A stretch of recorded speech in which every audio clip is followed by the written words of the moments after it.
თბილისის არქივში 1992 წელს აღმოჩენილი იქნა დალუქული კონვერტი, რომელზეც აღნიშნული იყო უმაღლესი სიმდიდროვნად ეროვნული უსაფრთხოების საბჭოსთვის. შიგნით იყო ქსეროასლები 1991 წლის 22 დეკემბრის ღამის საიდუმლო აუდიო ჩანაწერებისა, სადაც ჩანდა საპარლამენტოს შენობაში ალყაში მყოფი პრეზიდენტის და მისი ოჯახის ბოლო საუბრები, სადაც ისინი გეგმავდნენ გაქცევის გზებს და ელოდნენ არმიის დახმარებას, რომელიც არასოდეს მოვიდა. მაგრამ ყველაზე შოკისმომგვრელი იყო ის, რომ ამ ჩანაწერებში ჩანდა გენერლების სახელები, რომლებიც აცხადებდნენ, რომ მათ უკვე მიღებული ჰქონდათ ბრძანება პრეზიდენტის არ დახმარებაზე. ვისგან იყო ეს ბრძანება, როდესაც კონსტიტუციურად პრეზიდენტი თავად იყო შეიარაღებული ძალების უმაღლესი მთავარსარდალი? რატომ გაქრნენ ორიგინალი ჩანაწერები და ვინ ინტერესდებოდა? რომ ეს საიდუმლოება 30 წლის განმავლობაში დამარხული ყოფილიყო? რა ჭეშმარიტება იკრძალებოდა იმ ღამის შესახებ, როდესაც პირველი ხალხის არჩევანით მოსული პრეზიდენტი დამარცხებული იქნა საკუთარ დედაქალაქში? წარმოიდგინეთ, რომ თქვენ ხართ ერთ-ერთი იმ 12 კაცისგან, რომლებიც იცოდნენ პრეზიდენტის ყველა საიდუმლო გეგმა, ყოველი გასასვლელი გზა საპარლამენტოს შენობიდან, ყოველი საიდუმლო ტუნელი თბილისის ქვეშ. 1991 წლის 22 დეკემბერს ამ კაცებს უნდა გაეკეთებინათ არჩევანი და ეცვათ პრეზიდენტი ან გადაერჩინათ საკუთარი სიცოცხლე. რა აიძულა მათ, რომ თავიანთი უზენაესი მეთაური მიეტოვებინათ იმ სისავსით გარშემორტყმულ შენობაში? ვინ დაარწმუნა ისინი, რომ პრეზიდენტის დაცვა ნიშნავდა საკუთარი სიკვდილის განაჩენს? და რატომ, სწორედ იმ ღამეს, როდესაც ყველაფერი დამოკიდებული იყო მათ ერთგულებაზე, მათ გადაწყვიტეს უკან დახევა? სვიად გამსახურდია იყო პირველი პრეზიდენტი საქართველოს ისტორიაში, რომელიც არჩეული იქნა თავისუფალი არჩევნებით 1991 წლის მაისში. მან მიიღო ხმების 86%, რაც უპრეცედენტო შედეგი იყო პოსტსაბჭოთა სივრცისთვის. ის იყო გამოცდილი დისიდენტი, მოღვაწე, რომელმაც საბჭოთა კავშირის დაშლის წინ ხმა მაღალი გახადა საქართველოს დამოუკიდებლობის იდეა და დაიმსახურა მილიონობით ადამიანის პატივისცემა. მაგრამ ეს იმედები მალე შეიცვალა შიშის და გაურკვევლობის ატმოსფეროთი, რადგან პრეზიდენტის მეგობრები და თანამებრძოლები ერთი-ერთის მიყოლებით იწყებდნენ მისგან დისტანცირებას. რა ხდებოდა პრეზიდენტის ირგვლივ იმ დროს, როდესაც მას ჰქონდა უმაღლესი ხელისუფლება და ხალხის უზარმაზარი მხარდაჭერა? 1991 წლის სექტემბრისთვის სიტუაცია პრეზიდენტის გარშემო უკვე დაძაბული იყო. ყოფილი მოკავშირეები დისიდენტური მოძრაობიდან იწყებდნენ საჯაროდ კრიტიკას მისი მმართველობის სტილისა. მთავრობაში გამოჩნდა ორი ბანაკი, ისინი, ვინც რჩებოდა ერთგული პრეზიდენტისადმი, და ისინი, ვინც ფარულად გეგმავდა ცვლილებებს. რატომ დაიშალა ერთობა იმ ადამიანებს შორის, ვინც ერთად იბრძოდა დამოუკიდებლობისთვის? ვინ იყო ის ძალები, რომლებსაც სურდათ პირველი პრეზიდენტის ჩამოგდება მხოლოდ რამდენიმე თვეში მისი არჩევის შემდეგ? 22 სექტემბერს 1991 წლის თბილისის ცენტრში მოხდა პირველი შეიარაღებული შეტაკება ოპოზიციურ ჯგუფებსა და პრეზიდენტის მხარდამჭერებს შორის. სავარაუდოდ ეს იყო სპონტანური ინციდენტი, მაგრამ არქივებში დაცული ინფორმაციით ჩანს, რომ უსაფრთხოების სამსახურებმა იცოდნენ შესაძლო დაპირისპირებების შესახებ ორი კვირით ადრე. მაშინ რატომ არ თავიდან აიცილეს ეს კონფლიქტი, რომელმაც გახსნა გზა შემდგომი მოვლენებისთვის? როგორ მოხერხდა, რომ უსაფრთხოების სტრუქტურები, რომლებიც თეორიულად ემონებოდნენ პრეზიდენტს, არაფერი არ გააკეთეს დაძაბულობის შესამცირებლად? ვინ ისურვებდა, რომ ეს პირველი ნაპერწკალი გადაიზარდა დიდ ხანძრად? პრეზიდენტის უახლოესი წრე 1991 წლის შემოდგომისთვის შემცირდა მცირე ჯგუფამდე, რომლებიც მას მართლაც ენდობოდნენ. მისი ცოლი მანანა არჩვაძე დიდ როლს თამაშობდა პრეზიდენტის ყოველდღიურ გადაწყვეტილებებში და იყო ერთ-ერთი იმ ადამიანთაგანი, ვის მოსაზრებასაც ის სიტყვიერად უსმენდა. მათი ოჯახი ცხოვრობდა რუსთაველის გამზირზე არსებულ სახლში, მაგრამ უკვე გრძნობდნენ უსაფრთხოების საფრთხეს და ხშირად მოდიოდნენ საპარლამენტოში, სადაც პრეზიდენტის სამუშაო ოფისი იყო განლაგებული.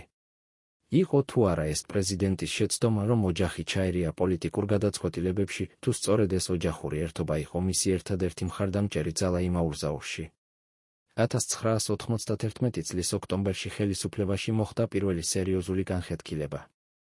როდესაც პრემიერ-მინისტრმა ბესიკ ჯუღელმა გადადგა თანამდებობიდან პუბლიკურად გამოხატული უთანხმოების გამო პრეზიდენტის პოლიტიკის მიმართ. ეს იყო სიგნალი, რომელმაც აჩვენა, რომ ბზარები აღარ იყო მხოლოდ ოპოზიციურ წრეებში, არამედ პრეზიდენტის საკუთარ გუნდშიც. ჯუღელი არ იყო უბრალო პოლიტიკოსი, ის იყო ავტორიტეტული ფიგურა, რომელსაც პატივს სცემდა ბევრი სამხედრო და სამართალდამცავი ორგანოების წარმომადგენელი. როდესაც ის გახდა გამსახურდიას კრიტიკოსი, ბევრი მიჰყვა მის მაგალითს და დაიწყო საჯარო წინააღმდეგობა პრეზიდენტის გადაწყვეტილებების მიმართ. რა აიძულა ასეთ გამოცდილ პოლიტიკოსს, რომ გადაეწყვიტა მხარდაჭერის გამოცხადება პირველი არჩევითი პრეზიდენტისადმი? უსაფრთხოების არქივებში დაცულია საიდუმლო მემორანდუმი 1991 წლის ოქტომბრიდან, სადაც სამი ყოფილი მინისტრი მოითხოვდა სპეციალურ შეხვედრას პრეზიდენტთან საგანგებო საკითხზე, რომელიც არასოდეს გამხდარა საჯარო. მემორანდუმში ეწერა, რომ მათ ჰქონდათ ინფორმაცია შეიარაღებული ჯგუფების ფორმირების შესახებ, რომლებიც იღებდნენ დაფინანსებას უცნობი წყაროებიდან და ემზადებოდნენ შესაძლო საბოტაჟისთვის სახელმწიფო ინსტიტუტებში. პრეზიდენტმა მიიღო თუ არა ეს გაფრთხილება სერიოზულად, თუ მას მიაჩნდა, რომ ეს იყო მხოლოდ პარანოია. რატომ არ იქნა მიღებული კონკრეტული ზომები ამ საფრთხეების თავიდან ასაცილებლად? დეკემბრის დასაწყისში თბილისში გაჩნდა შეიარაღებული ჯგუფები, რომლებიც უკვე აღარ ცდილობდნენ თავიანთი არსებობის დამალვას. ისინი გამოცხადდნენ როგორც ეროვნული გვარდიის ნაწილები, თუმცა ოფიციალურად ეროვნული გვარდია დაქვემდებარებული უნდა ყოფილიყო პრეზიდენტისადმი როგორც უმაღლესი მთავარსარდლისადმი. მათი ლიდერები აცხადებდნენ, რომ ისინი იბრძვიან სამართლიანობისთვის და დემოკრატიის დასაცავად, მაგრამ რეალურად მათი მოქმედებები უფრო ემსგავსებოდა ხელისუფლების დესტაბილიზაციის მცდელობას. ვინ აფინანსებდა ამ ჯგუფებს? თუ ოფიციალური ბიუჯეტი პრეზიდენტის კონტროლს ექვემდებარებოდა? საიდან ჰქონდათ მათ იარაღი და მხარდაჭერა, რომ ასე თავდაჯერებულად იმოქმედონ დედაქალაქში? 12 დეკემბერს 1991 წლის პრეზიდენტმა მოიწვია გენერლები და სამართალდამცავი სტრუქტურების ხელმძღვანელები საპარლამენტოში გადაუდებელ შეხვედრაზე, რომელიც გაგრძელდა 5 საათზე მეტი ხნის განმავლობაში. ამ შეხვედრაზე, როგორც მოგვიანებით გახდა ცნობილი, პრეზიდენტი მოითხოვდა უსაფრთხოების გარანტიებს და ერთგულების დადასტურებას იმ გენერლებისგან, რომლებიც უნდა დაეცვათ კონსტიტუციურ ხელისუფლებას. მაგრამ ნაცვლად მკაფიო პასუხებისა, რომ ისინი შეასრულებდნენ თავიანთ ფიცს, გენერლების უმეტესობამ გამოიყენა ბუნდოვანი ფორმულირებები და თქვა, რომ სიტუაცია საჭიროებს დამატებით ანალიზს. როგორ უნდა ხსნიდა პრეზიდენტი ამ გაურკვეველ პასუხებს, როგორც დროებით გაუგებრობას თუ როგორც პირდაპირ მინიშნებას მომავალ ღალატზე? გენერალი ლოტი ქობალია იყო ერთ-ერთი იმ სამხედრო მეთაურთაგანი, რომლებმაც იმ შეხვედრაზე თქვა, რომ არმია დარჩება ნეიტრალური შიდა პოლიტიკურ კონფლიქტებში, რადგან სამხედრო ძალები არ უნდა ჩაერთოთ სამოქალაქო დაპირისპირებებში. ეს პოზიცია ჟღერდა დემოკრატიულად და კორექტულად, მაგრამ კონსტიტუციურად არმია ვალდებული იყო დაეცვა ლეგიტიმური ხელისუფლება ნებისმიერი შეიარაღებული მუქარისგან.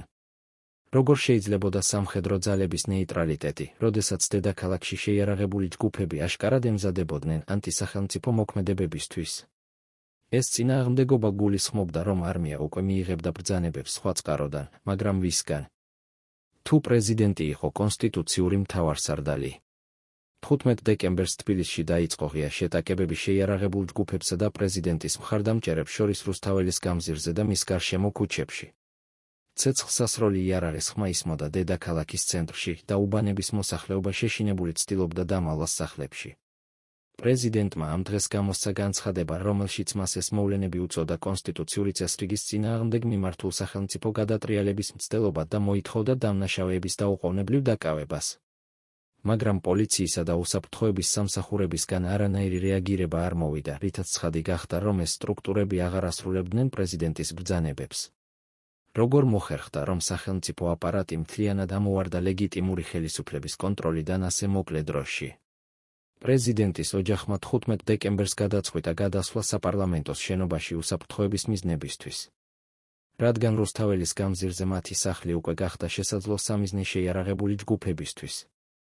მანანა არჩვაძე მოგვიანებით გაიხსენებდა, რომ ის იყო ერთ-ერთი ყველაზე რთული გადაწყვეტილება, რადგან საპარლამენტო გადასვლა გულისხმობდა იმის აღიარებას, რომ სახლი დაკარგული იყო და უსაფრთხოება შეიძლებოდა მხოლოდ გამაგრებულ შენობაში. ოჯახთან ერთად საპარლამენტოში გადავიდნენ მცირე ჯგუფი მორწმუნე მხარდამჭერები, რომლებმაც არ დატოვეს პრეზიდენტი იმ კრიტიკულ მომენტში. ამათ შორის იყვნენ რამდენიმე ყოფილი დისიდენტი და ინტელექტუალი, რომლებიც მიიჩნევდნენ, რომ პრეზიდენტის დაცვა იყო საქართველოს დემოკრატიის დაცვა. მაგრამ რამდენად რეალისტური იყო ეს აზროვნება, როდესაც სახელმწიფო სტრუქტურები უკვე არ მხარდაჭერდნენ კონსტიტუციურ ხელისუფლებას. 15 დეკემბრიდან 22 დეკემბრამდე საპარლამენტო იყო შეფარებული, ბლოკირებული ადგილი, სადაც პრეზიდენტი და მისი მორწმუნე ჯგუფი ცდილობდნენ გაეგრძელებინათ ლეგიტიმური ხელისუფლების ფუნქციონირება. ისინი აგზავნიდნენ განცხადებებს რეგიონებში, მოითხოვდნენ დახმარებას საერთაშორისო ორგანიზაციებისგან და ელოდნენ, რომ რომელიმე ძალა დაიცავდა კონსტიტუციურ წესრიგს. მაგრამ ყოველი გასული დღე აჩვენებდა, რომ იზოლაცია იზრდებოდა და არანაირი დახმარება არ მოდიოდა. საპარლამენტოს გარშემო თბილისში შეიარაღებული ჯგუფები აყალიბებდნენ ალყას, რომელიც ყოველ საათს უფრო და უფრო მჭიდროდებოდა. ვინ გეგმავდა ამ ოპერაციას და რა იყო მათი საბოლოო მიზანი, პრეზიდენტის დაკავება, მისი გაძევება თუ რაღაც უფრო დრამატული? 20 დეკემბრის ღამეს საპარლამენტოს შენობაში შეიტანეს პირველი დაჭრილები, პრეზიდენტის მხარდამჭერები, რომლებიც ცდილობდნენ გარეთ პატრულირებას და მოხვდნენ გროვის ცეცხლს. ეს იყო მომენტი, როდესაც ყველასთვის ცხადი გახდა, რომ სიტუაცია გადასულა რიტორიკული კონფრონტაციის ფაზიდან რეალურ შეიარაღებულ დაპირისპირებაში. საპარლამენტოს შიგნით იმყოფებოდა დაახლოებით 200 ადამიანი, მათ შორის პრეზიდენტის ოჯახი, დეპუტატების ნაწილი და მორწმუნე მხარდამჭერები. მაგრამ მათ არ ჰქონდათ არმიის მხარდაჭერა, არ ჰქონდათ მძიმე იარაღი და არ ჰქონდათ კოორდინაცია გარე ძალებთან, რომლებიც დაეხმარებოდათ. როგორ ფიქრობდნენ ისინი, რომ გაუძლებდნენ ალყას, როდესაც მათი რესურსები იყო ასე შეზღუდული? 21 დეკემბერს საპარლამენტოსთვის შეწყდა ელექტროენერგიის მიწოდება, რაც ნიშნავდა, რომ შენობა აღარ ფუნქციონირებდა ნორმალურ რეჟიმში და ცხოვრების პირობები უარესდებოდა ყოველი საათით. უკანასკნელ მოწმეებს აქვთ მოგონებები, რომ პრეზიდენტი იმ ღამეს მუშაობდა სანთლის შუქზე და წერდა განცხადებებს საერთაშორისო ორგანიზაციებისთვის, სადაც იგი აღწერდა მომხდარს როგორც სახელმწიფო გადატრიალებას და მოითხოვდა ინტერვენციას კონსტიტუციური წესრიგის აღსადგენად. ეს განცხადებები არასოდეს მიაღწია ადრესატებს, რადგან კომუნიკაციის ყველა არხი უკვე გათიშული იყო. ვინ აკონტროლებდა კომუნიკაციების სისტემებს და რატომ იყო მათთვის ასე მნიშვნელოვანი, რომ პრეზიდენტის ხმა არ გავრცელებულიყო საგარეო სამყაროში? 22 დეკემბერს დილის 5 საათზე დაიწყო ინტენსიური გროვა საპარლამენტოს შენობაზე, რომელიც გაგრძელდა რამდენიმე საათის განმავლობაში და გამოიწვია მნიშვნელოვანი დანგრევები შენობის ფასადსა და ზოგიერთ ოთახში. პრეზიდენტის მხარდამჭერები ცდილობდნენ საპასუხო ცეცხლს, მაგრამ მათი შესაძლებლობები იყო შეზღუდული როგორც იარაღისა და ვაზნით, ასევე პროფესიონალური მომზადების არარსებობით. შენობის დაცვის სტრატეგია უფრო ჰგავდა იმედგაცრუებულ მცდელობას, ვიდრე რეალურ სამხედრო ოპერაციას, და ყველა იცოდა, რომ დრო თბილისის ალყის ძალებს ეთამაშებოდა. რატომ არ მოხდა საერთაშორისო რეაგირება ამ მოვლენებზე, როდესაც თბილისის ცენტრში აშკარად მიმდინარეობდა შეიარაღებული დაპირისპირება კონსტიტუციურ ხელისუფლებასა და მათთან დაპირისპირებულ ჯგუფებს შორის? საპარლამენტოს შენობის შიგნით იმ დღეს განწყობა იყო პანიკური და ერთდროულად გადამწყვეტი, რადგან ყველამ გაიგო, რომ თუ არ მოხდებოდა სწრაფი ქმედება, მაშინ სიტუაცია მთავრდებოდა ტრაგედიით. პრეზიდენტი იმყოფებოდა თავის კაბინეტში და უშუალოდ კომუნიკაციაში იყო იმ არაუმეტეს 30 ადამიანთან, რომლებიც რჩებოდნენ მასთან უახლოეს წრეში. მათ შორის იყვნენ რამდენიმე ყოფილი კოლეგა დისიდენტური მოძრაობიდან, რომლებიც მას გარდა სხვა არავის ენდობოდნენ და თვლიდნენ, რომ მისი დამარცხება იქნებოდა დამარცხება თავად დემოკრატიისა. მაგრამ რეალობა იყო ისეთი, რომ დემოკრატია მათ გარშემო უკვე აღარ არსებობდა იმ სახით, როგორც მათ წარმოედგინათ, და ის სტრუქტურები, რომლებიც უნდა დაეცვათ კონსტიტუციური წესრიგი, დამალულად უშვებდნენ გადატრიალებას. როგორ შეინარჩუნეს მათ რწმენა იდეალებისადმი, როდესაც რეალობა ყოველ წუთს ამტკიცებდა, რომ იდეალები წავიდნენ? დაახლოებით 10 საათზე დილით პრეზიდენტმა მოიწვია ყველა, ვინც იმყოფებოდა შენობაში და გამართა გადამწყვეტი საუბარი იმის შესახებ, თუ რა ვარიანტები იყო დარჩენილი. ის თქვა, რომ ბრძოლის გაგრძელება იმ პირობებში ნიშნავდა მხოლოდ დიდ მსხვერპლს და არანაირ შესაძლებლობას გამარჯვებისთვის, რადგან მხარდაჭერა არსად მოდიოდა. ერთადერთი რეალური ვარიანტი იყო ევაკუაცია, საპარლამენტოდან გასვლა და გადასვლა სხვა რეგიონში, სადაც შესაძლებელი იქნებოდა ლეგიტიმური ხელისუფლების გაგრძელება. ეს გადაწყვეტილება ნიშნავდა თბილისის დატოვებას და აღიარებას, რომ დედაქალაქი დროებით დაკარგული იყო. აკვირდებოდნენ თუ არა მას იმ მომენტში, როგორც ლიდერს, რომელიც იბრძოლა ბოლომდე, თუ როგორც ადამიანს, რომელიც არ გაუმკლავდა კრიზისს. გადაწყვეტილება მიღებული იქნა, რომ ღამის დაფარვით გაკეთდებოდა ევაკუაცია საიდუმლო გასასვლელი გზებით, რომლებიც არსებობდა საპარლამენტოს შენობაში და რომელთა შესახებაც იცოდა მხოლოდ რამდენიმე ადამიანი. ეს გზები იყო ძველი საბჭოთა დროის ტუნელები, რომლებიც აკავშირებდნენ შენობას თბილისის ქვემოთ განლაგებულ სხვა სტრატეგიულ წერტილებთან და რომლებიც პრაქტიკულად არავის იცოდა. მაგრამ თუნდაც ამ საიდუმლო გზებით წასასვლელად საჭირო იყო დროის ზუსტი კოორდინაცია და ალყის ძალების ყურადღების გადატანა, რათა არ მოხდებოდა გასასვლელისას გაჭერა.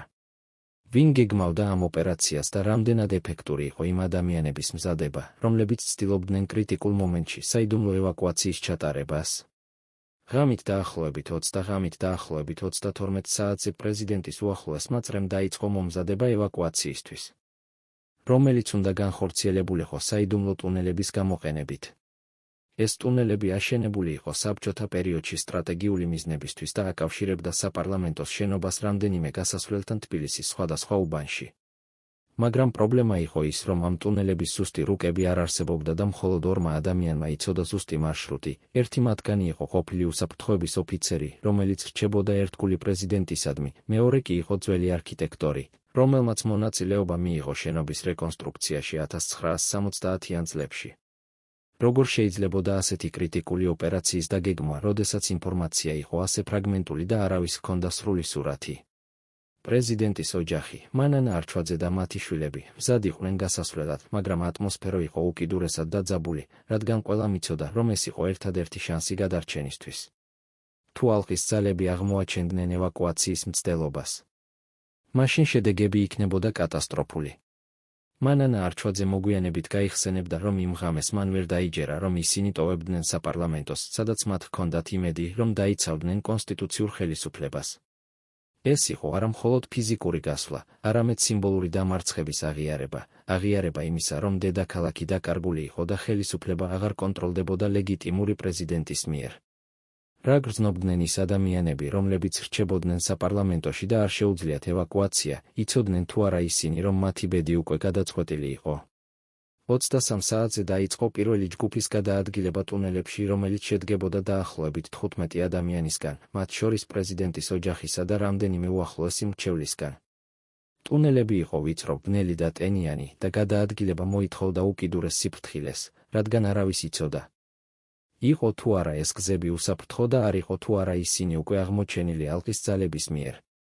ყოველი ნაბიჯი იყო რისკი, ყოველი ხმა შეიძლებოდა ყოფილიყო საფრთხე და ყველა იცოდა, რომ თუ რაიმე წავიდოდა არასწორად, მაშინ მთელი ოპერაცია ჩაიშლებოდა. რატომ არ იყო უკეთესი მომზადება ამ ევაკუაციისთვის, თუ პრეზიდენტის გუნდმა იცოდა რამდენიმე დღით ადრე, რომ სიტუაცია კრიტიკული იყო. ტუნელებში გადაადგილება გაგრძელდა დაახლოებით 2 საათის განმავლობაში, სანამ ჯგუფი მიაღწევდა პირველ გასასვლელს, რომელიც მდებარეობდა თბილისის ერთ-ერთ საცხოვრებელ უბანში, სადაც მათ ელოდნენ რამდენიმე ერთგული მხარდამჭერი მანქანებით. მაგრამ როდესაც ისინი გამოვიდნენ ტუნელიდან, აღმოჩნდა, რომ გარეთ სიტუაცია იყო უფრო რთული, ვიდრე მოსალოდნელი იყო. ქუჩებში იყვნენ პატრულები, რომლებიც აშკარად ეძებდნენ რაღაცას ან ვიღაცას. ეს იყო მომენტი, როდესაც გახდა ცხადი, რომ ინფორმაცია ევაკუაციის შესახებ შესაძლოა გაჟონილიყო და ალყის ძალებმა იცოდნენ, რომ პრეზიდენტი ცდილობდა გაქცევას. ვინ გაასაჯაროა ეს ინფორმაცია და როგორ მოხვდა ის ალყის ძალების ხელში, როდესაც ევაკუაციის გეგმა იყო ცნობილი მხოლოდ რამდენიმე ადამიანისთვის. პრეზიდენტის ჯგუფმა მოახერხა მანქანებში ჩასხდომა და დაიწყო სწრაფი გადაადგილება თბილისიდან დასავლეთის მიმართულებით, სადაც მათ ჰქონდათ იმედი, რომ მიაღწევდნენ რეგიონებს, სადაც პრეზიდენტის მხარდაჭერა იყო უფრო ძლიერი. მაგრამ გზაზე მათ რამდენიმეჯერ შეხვდნენ საეჭვო საკონტროლო პუნქტები, რომლებიც არ იყო ოფიციალური და რომლებიც აშკარად ეძებდნენ კონკრეტულ ადამიანებს. ყოველ ჯერზე მძღოლებმა მოახერხეს გვერდის ავლა ან სწრაფი გავლა, მაგრამ ეს ქმნიდა დამატებით სტრესს და აჩვენებდა, რომ მათი გადაადგილება არ იყო საიდუმლო. როგორ შეიძლებოდა, რომ ალყის ძალებს ჰქონდათ ასეთი სწრაფი ინფორმაცია პრეზიდენტის მოძრაობის შესახებ, თუ არ იყო ვიღაც მათ შორის, ვინც აწვდიდა ინფორმაციას რეალურ დროში.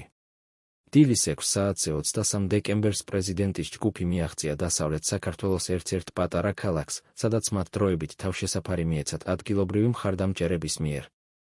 ეს იყო პირველი მომენტი, როდესაც პრეზიდენტმა და მისმა ოჯახმა შეძლეს დასვენება რამდენიმე საათის განმავლობაში, მაგრამ ყველამ იცოდა, რომ ეს იყო მხოლოდ დროებითი შესვენება. სიტუაცია თბილისში უარესდებოდა ყოველ საათს და ახალი ხელისუფლება, რომელიც ყალიბდებოდა გადატრიალების შედეგად, აცხადებდა, რომ პრეზიდენტი იყო უკანონო და რომ მისი დაკავება იყო პრიორიტეტი. როგორ შეიძლებოდა ლეგიტიმური, ხალხის მიერ არჩეული პრეზიდენტის გამოცხადება უკანონოდ, როდესაც არანაირი კონსტიტუციური პროცედურა არ განხორციელებულა მისი თანამდებობიდან გადაყენებისთვის. 23 დეკემბერს თბილისში ჩამოყალიბდა ახალი ხელისუფლება, რომელიც თავს უწოდებდა სამხედრო საბჭოს და რომელიც შედგებოდა რამდენიმე ყოფილი მინისტრისა და გენერლისგან, რომლებიც აცხადებდნენ, რომ ისინი იბრძოდნენ დემოკრატიის აღდგენისთვის. ეს სამხედრო საბჭო გამოსცემდა განცხადებებს, სადაც აღწერდა პრეზიდენტ გამსახურდიას როგორც ავტორიტარულ ლიდერს, რომელმაც დაარღვია კონსტიტუცია და დაკარგა ხალხის ნდობა. მაგრამ ეს განცხადებები არ ეფუძნებოდა არანაირ იურიდიულ პროცედურას, არ ყოფილა იმპიჩმენტის პროცესი, არ ყოფილა საპარლამენტო კენჭისყრა, არ ყოფილა არანაირი კონსტიტუციური მექანიზმი, რომელიც გაამართლებდა პრეზიდენტის თანამდებობიდან გადაყენებას. როგორ შეიძლებოდა ასეთი ხელისუფლების ლეგიტიმურად მიჩნევა, როდესაც ის მოვიდა ძალის გამოყენებით და არა კანონიერი პროცედურებით. სამხედრო საბჭოს ლიდერები იყვნენ ადამიანები, რომლებიც ადრე თანამშრომლობდნენ პრეზიდენტ გამსახურდიასთან და იყვნენ ნაწილი მისი გუნდისა. ტენგიზ კიტოვანი, ჯაბა იოსელიანი და სხვა ფიგურები, რომლებიც ხელმძღვანელობდნენ შეიარაღებულ ჯგუფებს, აცხადებდნენ, რომ მათ იძულებულნი იყვნენ მოეხდინათ ინტერვენცია, რადგან პრეზიდენტი ქმნიდა საფრთხეს ქვეყნის სტაბილურობისთვის. მაგრამ რა იყო ნამდვილი მოტივაცია ამ ადამიანების, იყო თუ არა ეს რეალური შეშფოთება ქვეყნის მომავლის გამო, თუ პირადი ამბიციები და სურვილი ხელისუფლების მოპოვებისა? რატომ არ გამოიყენეს ისინი დემოკრატიული მექანიზმები, თუ მათ მართლაც სჯეროდათ, რომ პრეზიდენტი არ შეეფერებოდა თავის თანამდებობას? პრეზიდენტ გამსახურდია დასავლეთ საქართველოში ცდილობდა ორგანიზებას ლეგიტიმური ხელისუფლების გაგრძელებისთვის და აგზავნიდა მესიჯებს რეგიონებში, სადაც მოითხოვდა მხარდაჭერას და აცხადებდა, რომ თბილისში მომხდარი იყო უკანონო გადატრიალება.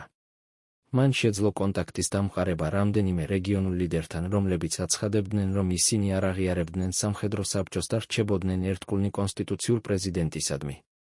მაგრამ ეს მხარდაჭერა იყო უფრო სიმბოლური ვიდრე რეალური, რადგან რეგიონებს არ ჰქონდათ საკმარისი რესურსები ან სამხედრო ძალა, რომ დაეპირისპირებინათ თბილისში ჩამოყალიბებულ ახალ ხელისუფლებას. როგორ შეიძლებოდა პრეზიდენტის მიერ ხელისუფლების გაგრძელება, როდესაც მას არ ჰქონდა კონტროლი დედაქალაქზე, არმიაზე და ძირითად სახელმწიფო ინსტიტუტებზე? იანვრის დასაწყისში 1992 წლის პრეზიდენტმა გადაწყვიტა დატოვება საქართველო და გადასვლა ჩეჩნეთში, სადაც მას შესთავაზეს თავშესაფარი ჩეჩნეთის ლიდერის ჯოხარ დუდაევის მიერ. ეს გადაწყვეტილება იყო უკიდურესად რთული, რადგან ნიშნავდა ქვეყნის დატოვებას და აღიარებას, რომ ბრძოლა ლეგიტიმური ხელისუფლების აღდგენისთვის საქართველოს ტერიტორიიდან აღარ იყო შესაძლებელი. მანანა არჩვაძე და მათი შვილები გახურნენ პრეზიდენტს ჩეჩნეთში, სადაც ისინი იცხოვრებდნენ ემიგრაციაში და ცდილობდნენ საერთაშორისო მხარდაჭერის მოპოვებას. მაგრამ საერთაშორისო საზოგადოება არ იჩქარებდა რეაგირებას საქართველოში მომხდარ მოვლენებზე. და ბევრი ქვეყანა ფაქტობრივად აღიარებდა ახალ ხელისუფლებას თბილისში. რატომ არ იყო საერთაშორისო ორგანიზაციები უფრო აქტიურები კონსტიტუციური წესრიგის დაცვაში, როდესაც აშკარად მოხდა უკანონო გადატრიალება? ჩეჩნეთში ყოფნის პერიოდში პრეზიდენტ გამსახურდია აგრძელებდა პოლიტიკურ აქტივობას და ცდილობდა ორგანიზებას მოძრაობისა, რომელიც დაიბრუნებდა მას ხელისუფლებაში საქართველოში. ის აგზავნიდა მესიჯებს თავის მხარდამჭერებთან საქართველოში და გეგმავდა შესაძლო დაბრუნებას, როდესაც სიტუაცია იქნებოდა ხელსაყრელი. მაგრამ თბილისში ახალი ხელისუფლება აძლიერებდა თავის პოზიციებს და ცდილობდა ლეგიტიმაციის მოპოვებას როგორც შიდა, ისე საერთაშორისო დონეზე. ისინი აცხადებდნენ, რომ საქართველო გადიოდა გარდამავალ პერიოდს და რომ მალე ჩატარდებოდა ახალი არჩევნები, რომლებიც დაამყარებდნენ ახალ კონსტიტუციურ წესრიგს. მაგრამ ეს დაპირებები იყო ბუნდოვანი და არ იყო მკაფიო. როდის და როგორ განხორციელდებოდა ეს არჩევნები? იყო თუ არა ეს რეალური განზრახვა დემოკრატიის აღდგენისა, თუ მხოლოდ რიტორიკა ხელისუფლების გასამართლებლად? 1992 წლის გაზაფხულზე საქართველოში სიტუაცია გახდა კიდევ უფრო რთული, როდესაც დაიწყო კონფლიქტები აფხაზეთსა და სამხრეთ ოსეთში, რაც ქმნიდა დამატებით დესტაბილიზაციას ქვეყანაში. ახალი ხელისუფლება თბილისში ცდილობდა ამ კონფლიქტების მართვას, მაგრამ მათი რესურსები იყო შეზღუდული და სიტუაცია უარესდებოდა. პრეზიდენტ გამსახურდიას მხარდამჭერები აცხადებდნენ, რომ ეს კონფლიქტები იყო პირდაპირი შედეგი უკანონო გადატრიალებისა, რომელმაც დაასუსტა სახელმწიფო და შექმნა ვაკუუმი, რომელსაც იყენებდნენ სეპარატისტული ძალები. იყო თუ არა ეს მართებული ანალიზი, თუ კონფლიქტები იყო უფრო ღრმა პრობლემების შედეგი, რომლებიც არსებობდა საქართველოში უკვე ადრე? 1992 წლის ზაფხულში პრეზიდენტ გამსახურდიამ გადაწყვიტა დაბრუნება საქართველოში და მცდელობა ხელისუფლების დაბრუნებისა შეიარაღებული ბრძოლის გზით. ის ორგანიზებდა შეიარაღებულ ჯგუფებს, რომლებიც შედგებოდა მისი ერთგული მხარდამჭერებისგან და რომლებიც მზად იყვნენ დაეწყოთ ბრძოლა თბილისის ხელისუფლების წინააღმდეგ. ეს გადაწყვეტილება იყო უკიდურესად რისკიანი, რადგან ნიშნავდა სამოქალაქო ომის დაწყებას და დიდ მსხვერპლს, მაგრამ პრეზიდენტი თვლიდა, რომ ეს იყო ერთადერთი გზა ლეგიტიმური ხელისუფლების აღსადგენად. მისი მხარდამჭერები რეგიონებში ემზადებოდნენ შეიარაღებული წინააღმდეგობისთვის და აცხადებდნენ, რომ ისინი არ აღიარებდნენ თბილისის ხელისუფლებას. როგორ შეაფასებდით ამ გადაწყვეტილებას, იყო თუ არა ეს ლეგიტიმური მცდელობა კონსტიტუციური წესრიგის აღდგენისა, თუ ეს იყო ქმედება, რომელიც მხოლოდ აღრმავებდა ქვეყნის კრიზისს? სექტემბერში 1992 წლის პრეზიდენტ გამსახურდიას ძალებმა შევიდნენ დასავლეთ საქართველოში და დაიწყეს კონტროლის დამყარება რამდენიმე რეგიონზე, სადაც მათ ჰქონდათ ძლიერი მხარდაჭერა ადგილობრივი მოსახლეობისგან. ეს იყო დასაწყისი იმისა, რაც მოგვიანებით ცნობილი გახდა როგორც სამოქალაქო ომი საქართველოში, რომელიც გაგრძელდა რამდენიმე თვის განმავლობაში და გამოიწვია დიდი მსხვერპლი როგორც სამხედრო, ისე სამოქალაქო მოსახლეობაში. თბილისის ხელისუფლება გამოგზავნიდა სამხედრო ძალებს დასავლეთ საქართველოში, რათა დაეთრგუნა პრეზიდენტის მხარდამჭერები და დაიწყო ინტენსიური შეტაკებები. რატომ არ მოხდა პოლიტიკური მოლაპარაკებები ამ კონფლიქტის მოსაგვარებლად, ნაცვლად სამხედრო გზის არჩევისა? ბრძოლები დასავლეთ საქართველოში იყო სასტიკი და ქაოტური. რადგან არც ერთ მხარეს არ ჰქონდა მკაფიო სამხედრო უპირატესობა და სიტუაცია იცვლებოდა ყოველდღიურად. პრეზიდენტ გამსახურდიას ძალები აკონტროლებდნენ რამდენიმე ქალაქს და სოფელს, მაგრამ მათ არ შეეძლოთ წინსვლა თბილისისკენ, რადგან თბილისის ხელისუფლებას ჰქონდა უფრო ძლიერი სამხედრო რესურსები და მხარდაჭერა რუსეთის მხრიდან. რუსეთის როლი ამ კონფლიქტში იყო კონტროვერსიული, რადგან ბევრი მოწმე აცხადებდა, რომ რუსული სამხედრო ძალები აქტიურად ეხმარებოდნენ თბილისის ხელისუფლებას, თუმცა ოფიციალურად რუსეთი აცხადებდა ნეიტრალიტეტს. რა იყო რუსეთის ნამდვილი ინტერესები საქართველოში იმ პერიოდში და რატომ მხარს უჭერდა ის ხელისუფლებას, რომელიც მოვიდა გადატრიალების შედეგად? დეკემბრის ბოლოს 1992 წლის სიტუაცია პრეზიდენტ გამსახურდიას ძალებისთვის გახდა კრიტიკული. როდესაც თბილისის ხელისუფლებამ დაიწყო მასშტაბური სამხედრო ოპერაცია დასავლეთ საქართველოში და დაიწყო პრეზიდენტის ძალების გარშემორტყმა. პრეზიდენტი იმყოფებოდა ერთ-ერთ პატარა ქალაქში, სადაც ის ცდილობდა კოორდინაციას თავისი ძალების მოქმედებებისა, მაგრამ სიტუაცია უარესდებოდა ყოველ საათს. მისი უახლოესი მრჩევლები აცხადებდნენ, რომ საჭირო იყო ევაკუაცია და დროებითი უკან დახევა, რათა თავიდან აეცილებინათ სრული დამარცხება. მაგრამ პრეზიდენტი უარს ამბობდა დასავლეთ საქართველოს დატოვებაზე და აცხადებდა, რომ ის იბრძოლებდა ბოლომდე. რა აიძულა მას, რომ მიიღო ასეთი გადაწყვეტილება, როდესაც ყველა ფაქტი მიუთითებდა, რომ ბრძოლის გაგრძელება იყო უიმედო? 1993 წლის დასაწყისში პრეზიდენტ გამსახურდიას ძალები განიცადეს საბოლოო დამარცხება დასავლეთ საქართველოში.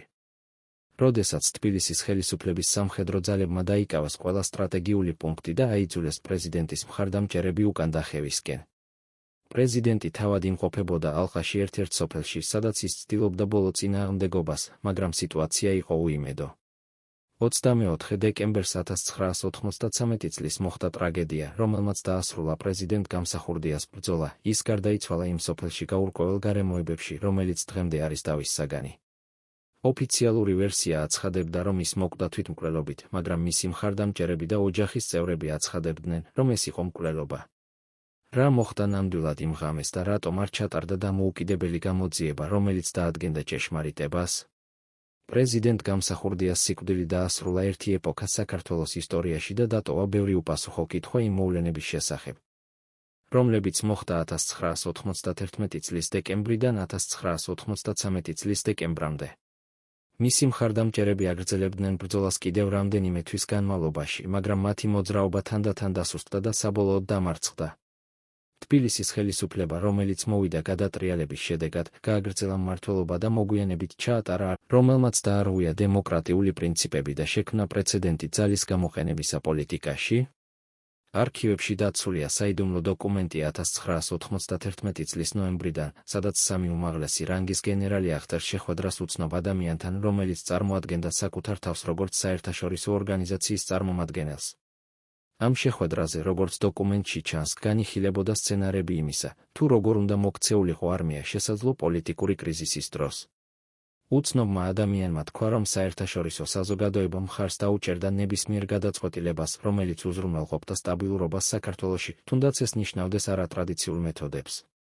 გენერლებმა ამ შეხვედრის შემდეგ დაიწყეს საიდუმლო კონსულტაციები ერთმანეთთან და ყალიბდებოდა პოზიცია, რომ არმია უნდა დარჩენილიყო ნეიტრალური შიდა პოლიტიკურ კონფლიქტებში. მაგრამ ვინ იყო ეს უცნობი ადამიანი და რომელი ორგანიზაცია წარმოადგენდა ის? რატომ არ არის ამ შეხვედრის შესახებ არანაირი ოფიციალური ჩანაწერი სახელმწიფო არქივებში? რა როლი ითამაშა საერთაშორისო ფაქტორებმა იმ გადაწყვეტილებებში, რომლებიც მიიღეს საქართველოს სამხედრო ხელმძღვანელობამ. 1991 წლის დეკემბრის პირველ კვირაში თბილისში გაჩნდა უცნაური ფენომენი. რამდენიმე უცხოელი ჟურნალისტი, რომლებიც აშკარად არ იყვნენ ჩვეულებრივი მედია წარმომადგენლები, იწყებდნენ ინტერვიუებს ოპოზიციურ ლიდერებთან და სამხედრო პირებთან. ეს ჟურნალისტები სვამდნენ ძალიან კონკრეტულ კითხვებს იმის შესახებ, თუ როგორ რეაგირებდა არმია, თუ დაიწყებოდა მასობრივი საპროტესტო აქციები ან შეიარაღებული კონფრონტაცია. ზოგიერთი მოწმე მოგვიანებით იხსენებდა, რომ ამ ჟურნალისტებს ჰქონდათ ძალიან დეტალური ინფორმაცია საქართველოს სამხედრო სტრუქტურების შესახებ, რაც არ იყო ტიპიური უცხოელი მედია წარმომადგენლებისთვის. ვინ იყვნენ ეს ადამიანები რეალურად და რა იყო მათი ნამდვილი მისია თბილისში? როგორ მოიპოვეს მათ ცუდომა ასეთ მგრძნობიარე ინფორმაციაზე და ვის ინტერესებს ემსახურებოდნენ ისინი? პრეზიდენტ გამსახურდიას უახლოესი წრე დეკემბრის დასაწყისში იწყებდა შეგრძნებას, რომ რაღაც სერიოზული ემზადებოდა, მაგრამ მათ არ შეეძლოთ ზუსტი ინფორმაციის მოპოვება იმის შესახებ, თუ ვინ და როგორ გეგმავდა მოქმედებებს. პრეზიდენტის უსაფრთხოების სამსახური, რომელიც თეორიულად უნდა აწვდიდა ინფორმაციას შესაძლო საფრთხეების შესახებ, იძლეოდა ბუნდოვან ანგარიშებს და არ აფრთხილებდა კონკრეტული საფრთხის შესახებ. ერთ-ერთი ყოფილი უსაფრთხოების ოფიცერი, რომელიც მუშაობდა პრეზიდენტის დაცვაზე, მოგვიანებით აღიარებდა, რომ მას ბრძანება მიეცა არ გადაეცა ზოგიერთი ინფორმაცია პრეზიდენტისთვის, რადგან ეს ინფორმაცია შეიძლებოდა გამოეწვია პანიკა. ვისგან მიიღო ამ ოფიცერმა ასეთი ბრძანება?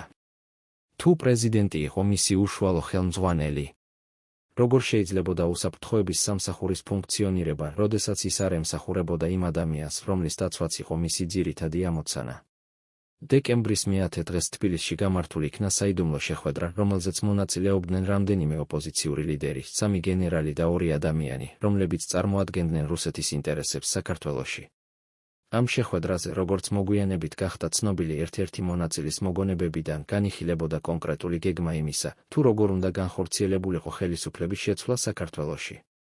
რუსეთის წარმომადგენლები აცხადებდნენ, რომ მოსკოვი არ ჩაერეოდა საქართველოში და საქმებში, მაგრამ ამავე დროს მათ მკაფიოდ აღნიშნეს, რომ რუსეთს ჰქონდა ინტერესები სტაბილურობის შენარჩუნებაში კავკასიაში და რომ ისინი მხარს დაუჭერდნენ ნებისმიერ ძალას, რომელიც უზრუნველყოფდა ამ სტაბილურობას. ეს იყო ფაქტობრივად მინიშნება, რომ რუსეთი არ დაიცავდა პრეზიდენტ გამსახურდიას, თუ მოხდებოდა მისი წინააღმდეგ მოქმედებები. რატომ იყო რუსეთისთვის მისაღები ხელისუფლების ძალადობრივი შეცვლა საქართველოში და რა გარანტიები მიიღეს ოპოზიციურმა ლიდერებმა რუსეთის მხრიდან? შეხვედრის შემდეგ დაიწყო ინტენსიური მომზადება იმისა, რაც მოგვიანებით ცნობილი გახდა როგორც 22 დეკემბრის ღამის ოპერაცია. შეიარაღებული ჯგუფები, რომლებიც ოფიციალურად წარმოადგენდნენ ეროვნულ გვარდიას, იწყებდნენ კონცენტრაციას თბილისის სხვადასხვა უბანში და ემზადებოდნენ კოორდინირებული მოქმედებისთვის. მათ ჰქონდათ ზუსტი ინფორმაცია საპარლამენტოს შენობის განლაგების შესახებ, იცოდნენ სად იმყოფებოდა პრეზიდენტის დაცვის ძალები და რა იყო მათი შესაძლებლობები. ეს დონის ინფორმაცია შეიძლებოდა მიღებულიყო მხოლოდ იმ ადამიანებისგან, რომლებიც მუშაობდნენ უსაფრთხოების სტრუქტურებში და ჰქონდათ ცუდომა კლასიფიცირებულ მონაცემებზე. ვინ იყვნენ ეს ადამიანები, რომლებიც ასაჯაროებდნენ სახელმწიფო საიდუმლოებებს და ეხმარებოდნენ გადატრიალების ორგანიზატორებს? როგორ შეძლეს მათ, რომ არ გამოვლენილიყვნენ და არ დაკავებულიყვნენ ღალატისთვის? 21 დეკემბრის საღამოს საპარლამენტოს შენობაში იმყოფებოდა დაახლოებით 200 ადამიანი, რომლებიც იყვნენ პრეზიდენტის ოჯახის წევრები, დეპუტატების ნაწილი, მორწმუნე მხარდამჭერები და მცირე ჯგუფი შეიარაღებული დამცველები. ატმოსფერა იყო უკიდურესად დაძაბული, რადგან ყველამ იცოდა, რომ გარეთ კონცენტრირდებოდნენ ძალები, რომლებიც ემზადებოდნენ შეტევისთვის.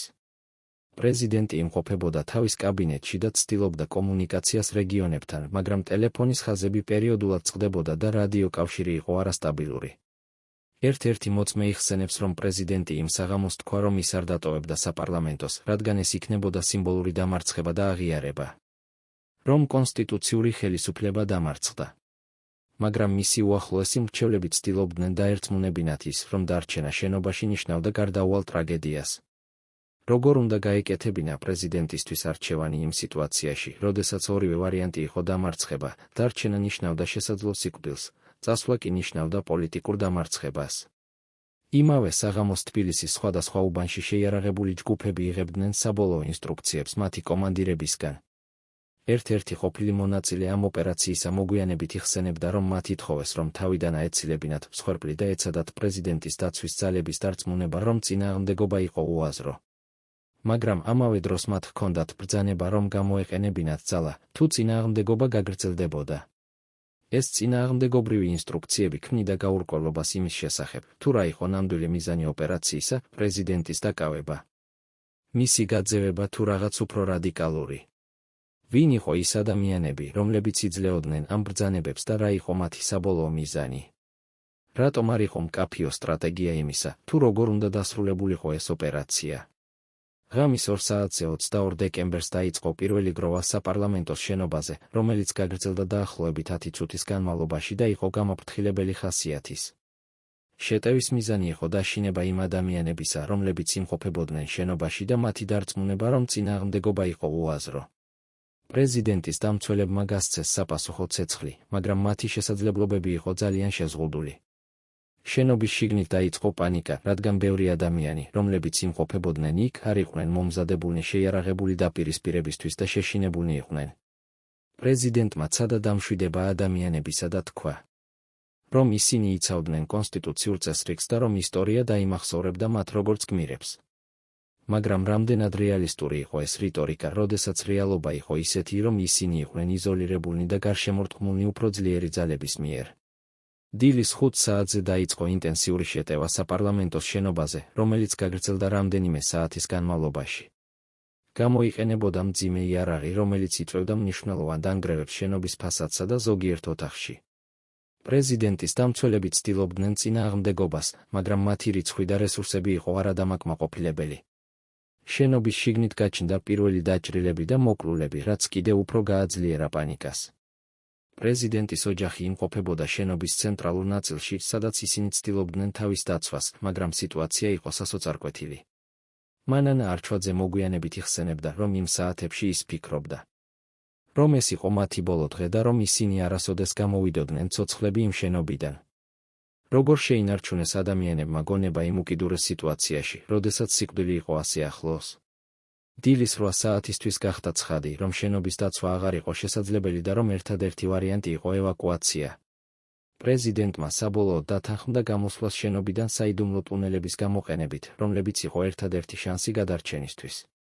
მომზადება ევაკუაციისთვის დაიწყო სასწრაფოდ, მაგრამ პრობლემა იყო ის, რომ ტუნელების შესასვლელები იყო შენობის ქვედა სართულებზე, სადაც უკვე მიმდინარეობდა ინტენსიური გროვა. როგორ უნდა მიეღწიათ ამ შესასვლელებისთვის, როდესაც გზა იყო სავსე საფრთხით? ვინ იყვნენ ის ადამიანები, რომლებმაც გადაწყვიტეს, რომ დარჩებოდნენ შენობაში და დაეფარათ ევაკუაცია, იცოდნენ თუ არა ისინი, რომ ეს იყო თვითმკვლელობის მისიის ტოლფასი. ევაკუაციის ოპერაცია დაიწყო დილის 9 საათზე. როდესაც პრეზიდენტის ოჯახი და დაახლოებით 30 ადამიანი დაიწყეს გადაადგილება შენობის ქვედა სართულებისკენ. გზა იყო სავსე ნანგრევებით და ბნელი, რადგან ელექტროენერგია უკვე დიდი ხნის წინ იყო გათიშული. ისინი გადაადგილდებოდნენ სანთლების შუქზე და ცდილობდნენ თავიდან აეცილებინათ ხმაური, რათა არ მიეპყროთ ყურადღება შემტევი ძალებისა. ტუნელის შესასვლელი იყო შენობის ერთ-ერთ ქვედა ოთახში, რომელიც ჩვეულებრივ გამოიყენებოდა საწყობად. როდესაც ისინი მიაღწიეს ამ ოთახს, აღმოჩნდა, რომ შესასვლელი იყო ნაწილობრივ დაბლოკილი ნანგრევებით, რაც მოითხოვდა დამატებით დროს გასასვლელის გასაწმენდად. ყოველი წუთი იყო კრიტიკული, რადგან შეტევა გრძელდებოდა და შესაძლო იყო, რომ შემტევი ძალები მალე შემოვიდოდნენ შენობაში. როგორ შეძლეს მათ, რომ შეენარჩუნებინათ სიმშვიდე და გაეგრძელებინათ მუშაობა იმ უკიდურეს სიტუაციაში? ტუნელში შესვლის შემდეგ ჯგუფი დაიწყო გადაადგილება ბნელ და ვიწრო გზაზე, რომელიც მიდიოდა თბილისის ქვეშ რამდენიმე კილომეტრის მანძილზე. ტუნელი იყო ძველი საბჭოთა დროის ნაგებობა და არ იყო გამოყენებული მრავალი წლის განმავლობაში, რის გამოც მისი მდგომარეობა იყო საეჭვო. ზოგიერთ ადგილას ჭერი იყო დაზიანებული და არსებობდა საფრთხე ჩამოშლისა. პრეზიდენტის ოჯახი და მისი თანხლები ადამიანები გადაადგილდებოდნენ ფრთხილად, ცდილობდნენ არ გამოეწვიათ რაიმე რყევა, რომელიც შეიძლებოდა გამხდარიყო კატასტროფის მიზეზი. ატმოსფერა იყო სავსე შიშით და გაურკვევლობით, რადგან არავის იცოდა, იყო თუ არა ეს გზა უსაფრთხო და სად მიდიოდა ის ზუსტად. ერთ-ერთი მონაწილე ამ ევაკუაციისა მოგვიანებით იხსენებდა, რომ იმ საათებში ის ფიქრობდა, რომ შესაძლოა ისინი არასოდეს გამოვიდოდნენ ამ ტუნელიდან და რომ ეს იქნებოდა მათი საფლავი. რა აიძულებდა ადამიანებს, რომ გაეგრძელებინათ წინსვლა, როდესაც ყოველი ნაბიჯი იყო რისკი და გაურკვევლობა. ტუნელში გადაადგილება გაგრძელდა დაახლოებით 3 საათის განმავლობაში. სანამ ჯგუფი მიაღწევდა პირველ გასასვლელს. ეს გასასვლელი იყო ერთ-ერთ საცხოვრებელ უბანში, სადაც მათ უნდა შეხვედროდნენ ერთგული მხარდამჭერები მანქანებით. მაგრამ როდესაც ისინი გამოვიდნენ ტუნელიდან, სიტუაცია იყო უფრო რთული, ვიდრე მოსალოდნელი. ქუჩებში იყვნენ პატრულები, რომლებიც აშკარად ეძებდნენ რაღაცას.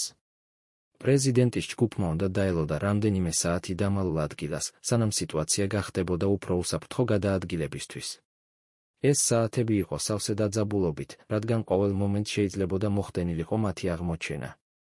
როგორ შეძლეს მათ, რომ არ გამოვლენილიყვნენ, როდესაც ძებნა იყო ასე ინტენსიური და ორგანიზებული? საღამოს 6 საათზე 22 დეკემბერს პრეზიდენტის ჯგუფმა მოახერხა მანქანებში ჩასხდომა და დაიწყო გადაადგილება თბილისიდან გასასვლელად. მათი მიზანი იყო მიღწევა დასავლეთ საქართველოსთვის, სადაც პრეზიდენტის მხარდაჭერა იყო უფრო ძლიერი. მაგრამ გზა იყო სავსე საფრთხით. რადგან ყველა ძირითადი გზა კონტროლდებოდა საკონტროლო პუნქტებით, რომლებიც ეძებდნენ პრეზიდენტს. მძღოლებმა გადაწყვიტეს გამოყენება მეორადი გზებისა და სოფლების გავლა, რაც ხანგრძლივდებოდა მოგზაურობას, მაგრამ ამცირებდა რისკს გაჭერისა. ყოველ ჯერზე, როდესაც ისინი ხედავდნენ საეჭვო მანქანას ან ადამიანებს, ისინი ცვლიდნენ მარშრუტს და ცდილობდნენ თავიდან აცილებას შეხვედრისა. როგორ შეიძლებოდა ასეთი რთული მოგზაურობა, როდესაც ყოველი გადაწყვეტილება შეიძლებოდა ყოფილიყო ბოლო? ღამის 2 საათზე 23 დეკემბერს პრეზიდენტის ჯგუფი მიაღწია დასავლეთ საქართველოს ერთ-ერთ პატარა ქალაქს, სადაც მათ დროებით თავშესაფარი მიეცათ ადგილობრივი მხარდამჭერების მიერ. ეს იყო პირველი მომენტი, როდესაც ისინი შეძლეს დასვენება და შეფასება სიტუაციისა. პრეზიდენტმა დაუყოვნებლივ დაიწყო კონტაქტების დამყარება რეგიონულ ლიდერებთან და ცდილობდა ორგანიზებას წინააღმდეგობისა თბილისის ხელისუფლების მიმართ. მაგრამ სიტუაცია იყო ძალიან რთული. რადგან ბევრი ადამიანი, რომლებიც ადრე აცხადებდნენ მხარდაჭერას, ახლა ყოყმანობდნენ და არ იყვნენ მზად ღიად დაეპირისპირებინათ ახალ ხელისუფლებას. რა იყო მიზეზი ამ ყოყმანისა, შიში რეპრესიებისა, გაურკვევლობა პრეზიდენტის შესაძლებლობების შესახებ თუ რაღაც სხვა? თბილისში 23 დეკემბერს სამხედრო საბჭომ გამოაცხადა, რომ პრეზიდენტ გამსახურდია გაიქცა და რომ ის აღარ იყო ლეგიტიმური ხელისუფლების წარმომადგენელი. ისინი აცხადებდნენ, რომ საქართველო გადიოდა გარდამავალ პერიოდს და რომ მალე ჩამოყალიბდებოდა ახალი ხელისუფლება, რომელიც აღადგენდა წესრიგს ქვეყანაში. ამ განცხადებას მოჰყვა ინტენსიური პროპაგანდა მედიაში, სადაც პრეზიდენტ გამსახურდიას აღწერდნენ როგორც ავტორიტარულ ლიდერს, რომელმაც დაკარგა ხალხის ნდობა და გაიქცა პასუხისმგებლობისგან. მაგრამ ეს პროპაგანდა არ ეფუძნებოდა ფაქტებს, პრეზიდენტი არ გაიქცა პასუხისმგებლობისგან, არამედ იძულებული იყო დაეტოვებინა თბილისი. რადგან მისი სიცოცხლე იყო საფრთხეში. როგორ შეიძლებოდა ასეთი ცრუ ნარატივის გავრცელება და რატომ არ იყო ალტერნატიული ხმები, რომლებიც გააპროტესტებდნენ ამ ტყუილს? სამხედრო საბჭომ დაიწყო კონსოლიდაცია ხელისუფლებისა თბილისში და ცდილობდა დამყარებას კონტროლისა სახელმწიფო ინსტიტუტებზე. ისინი ნიშნავდნენ ახალ ადამიანებს მთავარ პოზიციებზე და ცდილობდნენ შექმნას იმპრესია, რომ ყველაფერი იყო კონტროლის ქვეშ. მაგრამ რეალობა იყო ისეთი, რომ ქვეყანა იყო ქაოსში, რეგიონებში იყო გაურკვევლობა იმის შესახებ, თუ ვინ იყო ლეგიტიმური ხელისუფლება, სამხედრო ძალები იყო დაყოფილი და არსებობდა საფრთხე სამოქალაქო ომისა. სამხედრო საბჭოს ლიდერები აცხადებდნენ, რომ ისინი მოქმედებდნენ ქვეყნის ინტერესებში, მაგრამ მათი მოქმედებები უფრო ჰგავდა ხელისუფლების ძალადობრივ ხელში ჩაგდებას, ვიდრე რეალურ ზრუნვას ქვეყნის მომავალზე. რა იყო მათი ნამდვილი მოტივაცია და რა გეგმები ჰქონდათ საქართველოს მომავლისთვის? პრეზიდენტ გამსახურდია დასავლეთ საქართველოში ცდილობდა ორგანიზებას წინააღმდეგობისა და აგზავნიდა მესიჯებს თავის მხარდამჭერებთან ქვეყნის სხვადასხვა ნაწილში.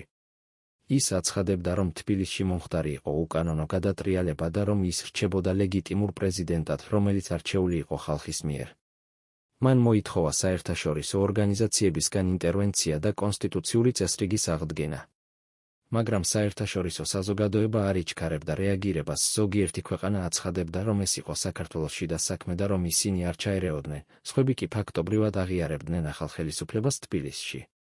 რატომ იყო საერთაშორისო საზოგადოება ასე პასიური?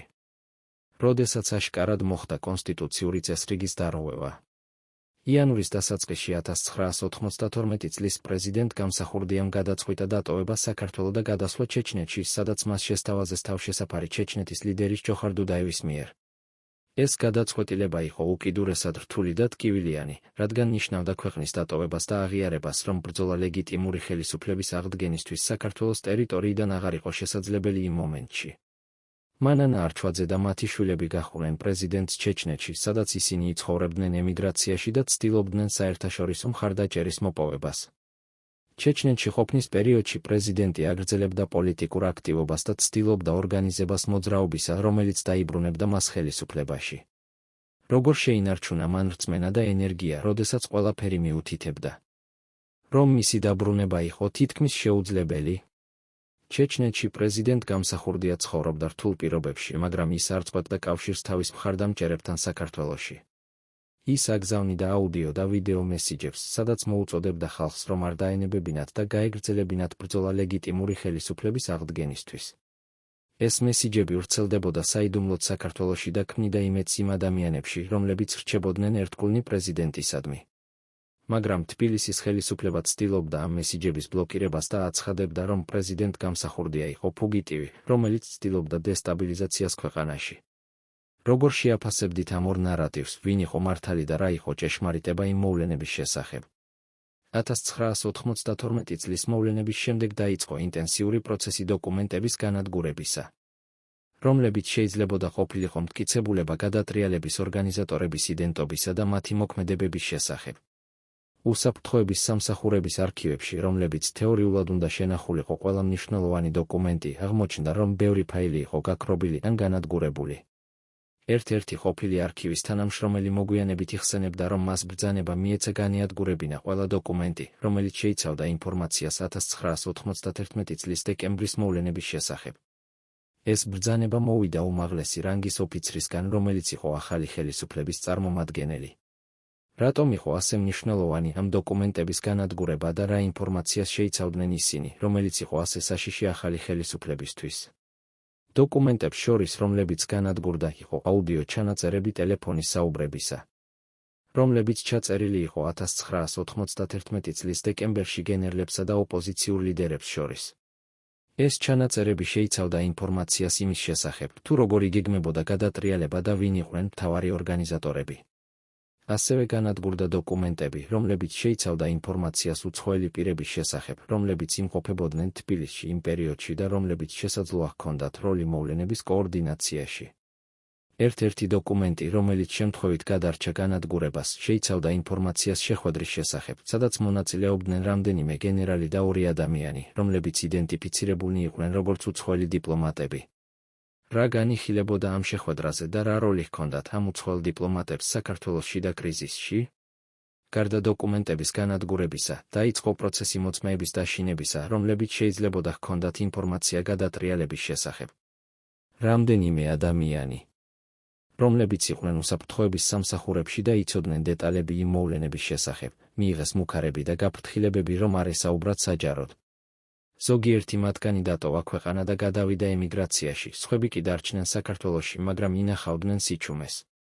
ერთ-ერთი ყოფილი ოფიცერი, რომელიც მუშაობდა პრეზიდენტის უსაფრთხოების სამსახურში, მოგვიანებით იხსენებდა, რომ მას ითხოვეს, რომ დაეწერა განცხადება, სადაც ის აცხადებდა, რომ პრეზიდენტ გამსახურდია იყო ავტორიტარული ლიდერი და რომ გადატრიალება იყო აუცილებელი. როდესაც ის უარი თქვა, მას დაემუქრნენ და აიძულეს დაეტოვებინა სამსახური. როგორ შეიძლებოდა ასეთი სისტემატური ძალადობა მოწმეების მიმართ და რატომ არ იყო არანაირი დაცვა იმ ადამიანებისთვის, რომლებიც ცდილობდნენ ჭეშმარიტების გამოთქმას? დღემდე არსებობს ბევრი უპასუხო კითხვა 1992 წლის გადატრიალების შესახებ. ვინ იყვნენ ნამდვილი ორგანიზატორები და რა იყო მათი мотивация? რა როლი ითამაშა საერთაშორისო ფაქტორებმა ამ მოვლენებში? რატომ არ დაიცვა არმიამ კონსტიტუციური ხელისუფლება? რა მოხდა ნამდვილად 22 დეკემბრის ღამეს საპარლამენტოს შენობაში? ეს კითხვები რჩება დავის საგნად და სხვადასხვა ადამიანები აძლევენ სხვადასხვა პასუხებს. ზოგიერთი აცხადებს, რომ გადატრიალება იყო აუცილებელი, რათა თავიდან აეცილებინათ უფრო დიდი კატასტროფა. სხვები კი აცხადებენ, რომ ეს იყო ღალატი დემოკრატიის მიმართ და დანაშაული, რომელიც არასოდეს დასჯილა. როგორ უნდა შევაფასოთ ეს მოვლენები და რა გაკვეთილები უნდა ავიღოთ მათგან საქართველოს მომავლისთვის? 1992 წლის გაზაფხულზე საქართველოში სიტუაცია გახდა კიდევ უფრო რთული, როდესაც დაიწყო ღია კონფლიქტები აფხაზეთსა და სამხრეთ ოსეთში. ახალი ხელისუფლება თბილისში ცდილობდა ამ კონფლიქტების მართვას, მაგრამ მათი რესურსები იყო შეზღუდული და ქვეყანა იყო დასუსტებული შიდა კრიზისით. პრეზიდენტ გამსახურდიას მხარდამჭერები აცხადებდნენ, რომ ეს კონფლიქტები იყო პირდაპირი შედეგი უკანონო გადატრიალებისა, რომელმაც დაასუსტა სახელმწიფო და შექმნა ვაკუუმი, რომელსაც იყენებდნენ სეპარატისტული ძალები. ისინი აცხადებდნენ, რომ თუ პრეზიდენტ გამსახურდია რჩებოდა ხელისუფლებაში, ეს კონფლიქტები არ მოხდებოდა ან მოგვარდებოდა უფრო ეფექტურად. მაგრამ ახალი ხელისუფლება უარყოფდა ამ ბრალდებებს და აცხადებდა, რომ კონფლიქტები იყო უფრო ღრმა პრობლემების შედეგი, რომლებიც არსებობდა საქართველოში უკვე ადრე და რომლებიც გამწვავდა პრეზიდენტ გამსახურდიას მმართველობის დროს. ვინ იყო მართალი ამ დავაში და რა იყო ნამდვილი მიზეზები იმ კონფლიქტებისა, რომლებმაც გამოიწვია ათასობით ადამიანის სიკვდილი და ასობით ათასი ლტოლვილი. აფხაზეთში კონფლიქტი დაიწყო 1992 წლის აგვისტოში, როდესაც საქართველოს ძალებმა შევიდნენ აფხაზეთის ტერიტორიაზე ოფიციალური მიზეზით, რომ დაეცვათ რკინიგზა და სტრატეგიული ობიექტები. მაგრამ ეს ოპერაცია სწრაფად გადაიზარდა სრულმასშტაბიან ომად, როდესაც აფხაზური ძალები, რომლებსაც მხარს უჭერდა რუსეთი და ჩრდილოეთ კავკასიის მებრძოლები, დაიწყეს წინააღმდეგობა. ომი გაგრძელდა 33 თვის განმავლობაში და დასრულდა საქართველოს ძალების დამარცხებით და ათასობით ქართველის ეთნიკური წმენდით აფხაზეთიდან. ახალი ხელისუფლება თბილისში აცხადებდა, რომ ისინი იბრძოდნენ საქართველოს ტერიტორიული მთლიანობისთვის, მაგრამ კრიტიკოსები აცხადებდნენ, რომ ომი იყო ცუდად დაგეგმილი და ცუდად შესრულებული, რაც გამოიწვია კატასტროფული შედეგები. რატომ არ იყო უკეთესი სტრატეგია ამ კონფლიქტის მოსაგვარებლად და ვინ იყო პასუხისმგებელი იმ გადაწყვეტილებებზე, რომლებმაც გამოიწვია ასეთი ტრაგედია? სამხრეთ ოსეთში კონფლიქტი, რომელიც დაიწყო კიდევ 1990-იან წლებში, გაგრძელდა და გამწვავდა 1992 წელს. ახალი ხელისუფლება თბილისში ცდილობდა სამხედრო გზით კონფლიქტის მოგვარებას, მაგრამ ეს მცდელობები არ იყო წარმატებული და მხოლოდ აღრმავებდა დაპირისპირებას. რუსეთი აქტიურად მხარს უჭერდა სამხრეთ ოსეთის სეპარატისტულ ძალებს და აწვდიდა მათ სამხედრო დახმარებას, რაც ქმნიდა დისბალანსს ძალებს შორის. საქართველოს ხელისუფლება აცხადებდა, რომ რუსეთი არ ღვევდა საერთაშორისო სამართალს და ჩარეული იყო საქართველოს შიდა საქმეებში, მაგრამ რუსეთი უარყოფდა ამ ბრალდებებს და აცხადებდა, რომ ის მხოლოდ იცავდა სამხრეთ ოსეთის მოსახლეობის უფლებებს. როგორ შეიძლებოდა ამ კონფლიქტის მოგვარება? როდესაც ორივე მხარე ჰქონდა სრულიად განსხვავებული ხედვა და როდესაც რეგიონული ძალები აქტიურად ერეოდნენ. 1992 წლის ზაფხულში პრეზიდენტ გამსახურდიამ ჩეჩნეთიდან გამოაცხადა, რომ ის ემზადებოდა დაბრუნებისთვის საქართველოში და რომ ის ორგანიზებდა შეიარაღებულ ძალებს, რომლებიც დაიწყებდნენ ბრძოლას თბილისის ხელისუფლების წინააღმდეგ. ეს განცხადება გამოიწვია შიში თბილისის ხელისუფლებაში, რომელიც დაიწყო მომზადება შესაძლო შეიარაღებული კონფრონტაციისთვის. ისინი აძლიერებდნენ თავიანთ სამხედრო ძალებს და ცდილობდნენ კონტროლის დამყარებას რეგიონებზე, სადაც პრეზიდენტ გამსახურდიას ჰქონდა ძლიერი მხარდაჭერა. მაგრამ ამავე დროს ისინი აწყდებოდნენ სერიოზულ პრობლემებს აფხაზეთსა და სამხრეთ ოსეთში, რაც ასუსტებდა მათ შესაძლებლობებს ორ ფრონტზე ბრძოლისთვის. როგორ შეიძლებოდა ხელისუფლების ფუნქციონირება? როდესაც ის აწყდებოდა მრავალ კრიზისს ერთდროულად და როდესაც მისი ლეგიტიმაცია იყო დავის საგანი. სექტემბერში 1992 წლის პრეზიდენტ გამსახურდიას ძალებმა შევიდნენ დასავლეთ საქართველოში და დაიწყეს კონტროლის დამყარება რამდენიმე რეგიონზე. ეს იყო დასაწყისი იმისა, რაც მოგვიანებით ცნობილი გახდა როგორც სამოქალაქო ომი საქართველოში. პრეზიდენტის მხარდამჭერები აცხადებდნენ, რომ ისინი იბრძოდნენ კონსტიტუციური წესრიგის აღდგენისთვის და ლეგიტიმური პრეზიდენტის დაბრუნებისთვის ხელისუფლებაში. თბილისის ხელისუფლება კი აცხადებდა, რომ ეს იყო შეიარაღებული ჯგუფების მცდელობა დესტაბილიზაციისა და რომ ისინი დაიცავდნენ ქვეყანას ამ საფრთხისგან. ორივე მხარე იყენებდა ძალას და ორივე მხარე აცხადებდა, რომ ის იბრძოდა სამართლიანობისთვის. მაგრამ რეალობა იყო ისეთი, რომ ეს ომი იწვევდა დიდ მსხვერპლს სამოქალაქო მოსახლეობაში და ანადგურებდა ქვეყანას. ვინ იყო პასუხისმგებელი ამ ტრაგედიაზე და როგორ შეიძლებოდა თავიდან აცილება ამ ომისა? ბრძოლები დასავლეთ საქართველოში გაგრძელდა რამდენიმე თვის განმავლობაში და იყო სასტიკი და ქაოტური. პრეზიდენტ გამსახურდიას ძალები აკონტროლებდნენ რამდენიმე ქალაქს და სოფელს, მაგრამ მათ არ შეეძლოთ წინსვლა თბილისისკენ, რადგან თბილისის ხელისუფლებას ჰქონდა უფრო ძლიერი სამხედრო რესურსები. ომი იყო არა მხოლოდ სამხედრო დაპირისპირება, არამედ ტრაგედია ათასობით ადამიანისთვის, რომლებიც ხვდებოდნენ ორ ცეცხლს შორის. სოფლები და ქალაქები ანადგურდებოდა, ადამიანები კარგავდნენ თავიანთ სახლებს და ოჯახებს და ქვეყანა იძირებოდა უფრო და უფრო ღრმა კრიზისში. ერთ-ერთი მოწმე, რომელიც იცხოვრებდა დასავლეთ საქართველოში იმ პერიოდში, იხსენებს. რომ ყოველდღე ისმოდა გროვის ხმები და ადამიანები ცხოვრობდნენ მუდმივ შიშში. როგორ შეიძლებოდა ცხოვრება ასეთ პირობებში და როგორ შეინარჩუნეს ადამიანებმა იმედი, როდესაც ყველაფერი მიუთითებდა, რომ სიტუაცია მხოლოდ უარესდებოდა? თბილისის ხელისუფლება იყენებდა არა მხოლოდ სამხედრო ძალას, არამედ პროპაგანდასაც, რათა დაემარცხებინა პრეზიდენტ გამსახურდიას მხარდამჭერები. მედიაში ყოველდღე ვრცელდებოდა ინფორმაცია იმის შესახებ, რომ პრეზიდენტის ძალები იყვნენ ბანდიტები და ტერორისტები, რომლებიც ქმნიდნენ ქაოსს ქვეყანაში. ეს პროპაგანდა იყო ინტენსიური და სისტემატური, და მისი მიზანი იყო დაერწმუნებინა მოსახლეობა, რომ პრეზიდენტ გამსახურდია იყო საფრთხე ქვეყნისთვის და რომ მისი დამარცხება იყო აუცილებელი. მაგრამ ამავე დროს პრეზიდენტის მხარდამჭერები ასევე იყენებდნენ პროპაგანდას და აცხადებდნენ, რომ თბილისის ხელისუფლება იყო უკანონო და რომ ისინი იბრძოდნენ დემოკრატიისთვის. ორივე მხარე ცდილობდა მოსახლეობის დარწმუნებას, რომ სწორედ ისინი იყვნენ მართალი. როგორ შეიძლებოდა ჭეშმარიტების გარჩევა, როდესაც ორივე მხარე იყენებდა ტყუილს და მანიპულაციას? დეკემბრის ბოლოს 1992 წლის სიტუაცია პრეზიდენტ გამსახურდიას ძალებისთვის გახდა კრიტიკული. თბილისის ხელისუფლებამ დაიწყო მასშტაბური სამხედრო ოპერაცია დასავლეთ საქართველოში და დაიწყო პრეზიდენტის ძალების გარშემორტყმა. პრეზიდენტი იმყოფებოდა ერთ-ერთ პატარა ქალაქში, სადაც ის ცდილობდა კოორდინაციას თავისი ძალების მოქმედებებისა, მაგრამ სიტუაცია უარესდებოდა ყოველ საათს.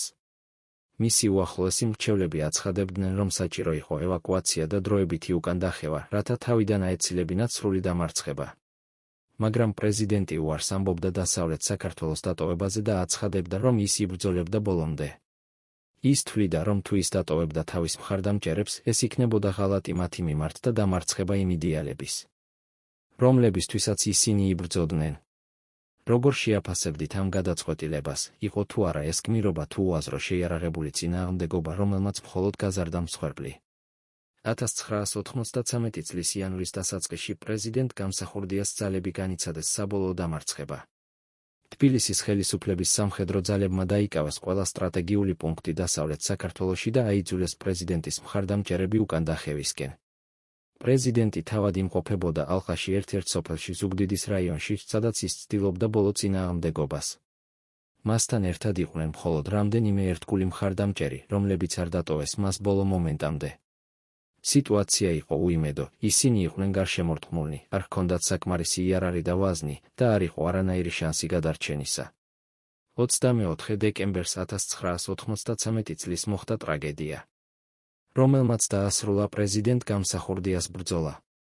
რა მოხდა ნამდვილად იმ ღამეს და რატომ არსებობს ასეთი განსხვავებული ვერსიები მისი სიკვდილის შესახებ? ოფიციალური ვერსია, რომელიც გამოაცხადა თბილისის ხელისუფლებამ, აცხადებდა, რომ პრეზიდენტ გამსახურდია გარდაიცვალა თვითმკვლელობით, როდესაც მან გაიგო, რომ მისი დამარცხება იყო გარდაუვალი. ისინი აცხადებდნენ, რომ პრეზიდენტმა გამოიყენა იარაღი საკუთარი თავის წინააღმდეგ, რათა თავიდან აეცილებინა დაკავება. მაგრამ პრეზიდენტის ოჯახი და მისი მხარდამჭერები კატეგორიულად უარყოფდნენ ამ ვერსიას და აცხადებდნენ, რომ ეს იყო მკვლელობა, რომელიც ჩადენილი იქნა თბილისის ხელისუფლების ბრძანებით. ისინი მიუთითებდნენ რამდენიმე ფაქტზე, რომელიც ეწინააღმდეგებოდა თვითმკვლელობის ვერსიას. პრეზიდენტის სხეულზე იყო რამდენიმე ჭრილობა, რაც არ იყო ტიპიური თვითმკვლელობისთვის და არ ჩატარდა დამოუკიდებელი გამოძიება, რომელიც დაადგენდა ჭეშმარიტებას. რატომ არ ჩატარდა ასეთი გამოძიება და რატომ იყო თბილისის ხელისუფლება ასე დაჩქარებული, რომ დაეკრძალა პრეზიდენტი და დაესრულებინა ეს თავი? პრეზიდენტ გამსახურდიას სიკვდილის შემდეგ მისი ოჯახი და მხარდამჭერები მოითხოვდნენ დამოუკიდებელ გამოძიებას, მაგრამ თბილისის ხელისუფლება უარს ამბობდა ამაზე და აცხადებდა, რომ საქმე იყო ნათელი და არ საჭიროებდა დამატებით გამოძიებას.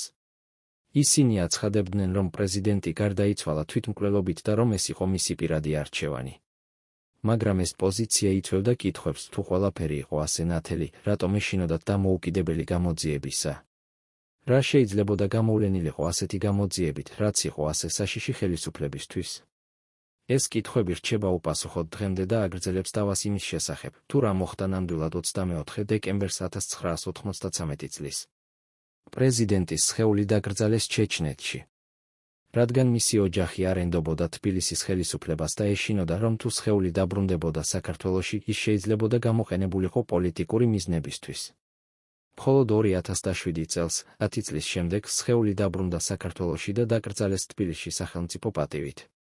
ეს იყო სიმბოლური მომენტი, რომელიც აჩვენებდა, რომ საქართველოს საზოგადოება იწყებდა რეკონცილიაციის პროცესს და ცდილობდა დაძლევას იმ დაყოფისა, რომელიც შეიქმნა 1992 წლის მოვლენების შედეგად. მაგრამ დღემდე არსებობს ღრმა დაყოფა საქართველოს საზოგადოებაში იმის შესახებ, თუ როგორ უნდა შეფასდეს პრეზიდენტ გამსახურდიას მემკვიდრეობა და რა იყო ნამდვილი ჭეშმარიტება 1992 წლის მოვლენების შესახებ. ზოგიერთი ადამიანი აფასებს პრეზიდენტ გამსახურდიას როგორც გმირს, რომელიც იბრძოდა საქართველოს დამოუკიდებლობისთვის და დემოკრატიისთვის და რომელიც გახდა მსხვერპლი პოლიტიკური ინტრიგებისა და უცხოური ჩარევისა. ისინი აცხადებენ, რომ თუ ის რჩებოდა ხელისუფლებაში, საქართველოს ისტორია იქნებოდა სრულიად განსხვავებული და ქვეყანა თავიდან აიცილებდა ბევრ ტრაგედიას, რომელიც მოხდა მოგვიანებით. სხვები კი აფასებენ მას როგორც ავტორიტარულ ლიდერს, რომელიც ვერ გაუმკლავდა ხელისუფლების გამოწვევებს და რომლის პოლიტიკამ გამოიწვია დაყოფა საზოგადოებაში და კონფლიქტები. ისინი აცხადებენ, რომ გადატრიალება იყო აუცილებელი, რათა თავიდან აეცილებინათ უფრო დიდი კატასტროფა. ვინ არის მართალი ამ დავაში და როგორ უნდა შევაფასოთ პრეზიდენტ გამსახურდიას მემკვიდრეობა? 1992 წლის გადატრიალებამ დატოვა ღრმა კვალი საქართველოს ისტორიაში და საზოგადოებაში.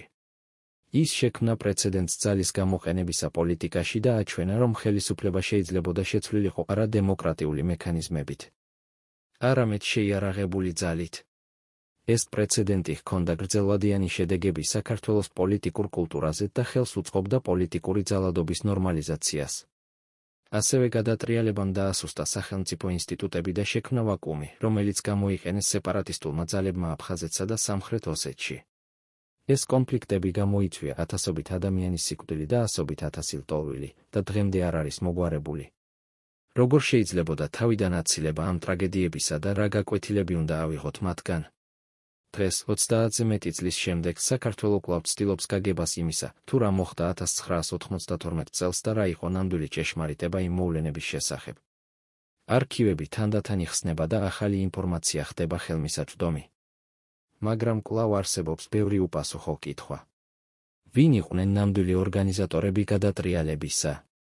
რა როლი ითამაშა საერთაშორისო ფაქტორებმა? რატომ არ დაიცვა არმიამ კონსტიტუციური ხელისუფლება? რა მოხდა ნამდვილად 22 დეკემბრის ღამეს? ეს კითხვები რჩება დავის საგნად და სხვადასხვა ადამიანები აძლევენ სხვადასხვა პასუხებს. მაგრამ ერთი რამ არის ნათელი, 1992 წლის მოვლენებმა შეცვალა საქართველოს ისტორია და დატოვა მემკვიდრეობა, რომელიც კვლავ გავლენას ახდენს ქვეყანაზე დღესაც. როგორ უნდა შევხედოთ ამ მემკვიდრეობას და რა უნდა გავაკეთოთ, რათა თავიდან ავიცილოთ მსგავსი ტრაგედიები მომავალში?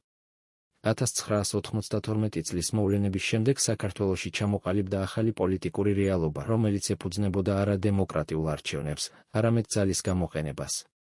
სამხედრო საბჭო, რომელიც მოვიდა ხელისუფლებაში გადატრიალების შედეგად, ცდილობდა ლეგიტიმაციის მოპოვებას როგორც შიდა, ისე საერთაშორისო დონეზე. ისინი აცხადებდნენ, რომ მათი მოქმედებები იყო აუცილებელი ქვეყნის გადასარჩენად და რომ მალე ჩატარდებოდა ახალი არჩევნები, რომლებიც დაამყარებდნენ ახალ კონსტიტუციურ წესრიგს. მაგრამ ეს დაპირებები რჩებოდა ბუნდოვანი და არ იყო მკაფიო, როდის და როგორ განხორციელდებოდა ეს არჩევნები. 1993 წლის მარტში ჩატარდა არჩევნები, მაგრამ ისინი არ იყო თავისუფალი და სამართლიანი, ბევრი პოლიტიკური ძალა არ მონაწილეობდა მათში და არსებობდა ბრალდებები ფართომასშტაბიანი მანიპულაციების შესახებ. როგორ შეიძლებოდა ასეთი არჩევნების მიჩნევა ლეგიტიმურად და როგორ შეიძლებოდა მათზე დაფუძნებული ხელისუფლების აღიარება დემოკრატიულად? ახალი ხელისუფლება თბილისში წააწყდა მრავალ გამოწვევას, ქვეყანა იყო ეკონომიკურ კრიზისში, გრძელდებოდა კონფლიქტები აფხაზეთსა და სამხრეთ ოსეთში და არსებობდა ღრმა დაყოფა საზოგადოებაში. ისინი ცდილობდნენ ამ პრობლემების მოგვარებას. მაგრამ მათი შესაძლებლობები იყო შეზღუდული და ბევრი მათი გადაწყვეტილება იყო კონტროვერსიული. ერთ-ერთი ყველაზე კონტროვერსიული გადაწყვეტილება იყო მოწვევა ედუარდ შევარდნაძისა, ყოფილი საბჭოთა საგარეო საქმეთა მინისტრისა, რომელიც დაბრუნდა საქართველოში და გახდა სახელმწიფო საბჭოს თავმჯდომარე. შევარდნაძე იყო გამოცდილი პოლიტიკოსი საერთაშორისო ავტორიტეტით, მაგრამ მისი წარსული საბჭოთა სისტემაში იწვევდა კითხვებს იმის შესახებ, თუ რამდენად შეეძლო მას წარმოედგინა ახალი, დემოკრატიული საქართველო. რატომ აირჩია ახალმა ხელისუფლებამ სწორედ შევარდნაძე და რა იყო მისი ნამდვილი როლი 1992 წლის მოვლენებში? შევარდნაძის მმართველობის პერიოდში საქართველო განაგრძობდა ბრძოლას მრავალი კრიზისით. აფხაზეთში ომი დასრულდა საქართველოს დამარცხებით 1993 წლის სექტემბერში, რაც გამოიწვია ათასობით ქართველის ეთნიკური წმენდა და ასობით ათასი ლტოლვილი. ეს იყო ტრაგედია, რომელმაც დატოვა ღრმა კვალი საქართველოს საზოგადოებაში და რომელიც დღემდე არ არის მოგვარებული. სამხრეთ ოსეთში კონფლიქტი გაგრძელდა და პერიოდულად ხდებოდა შეტაკებები, რომლებიც იწვევდა მსხვერპლს. ეკონომიკური სიტუაცია იყო კატასტროფული, ინფლაცია აღწევდა ათასობით პროცენტს, უმუშევრობა იყო მასობრივი და ადამიანები ცხოვრობდნენ უკიდურეს სიღარიბეში. როგორ შეიძლებოდა ქვეყნის ფუნქციონირება ასეთ პირობებში და რა იყო გამოსავალი ამ კრიზისებიდან? 1993 წლის ბოლოს და 1995 წლის დასაწყისში საქართველოში მოხდა რამდენიმე მცდელობა სახელმწიფო გადატრიალებისა, რომლებიც მიმართული იყო შევარდნაძის ხელისუფლების წინააღმდეგ.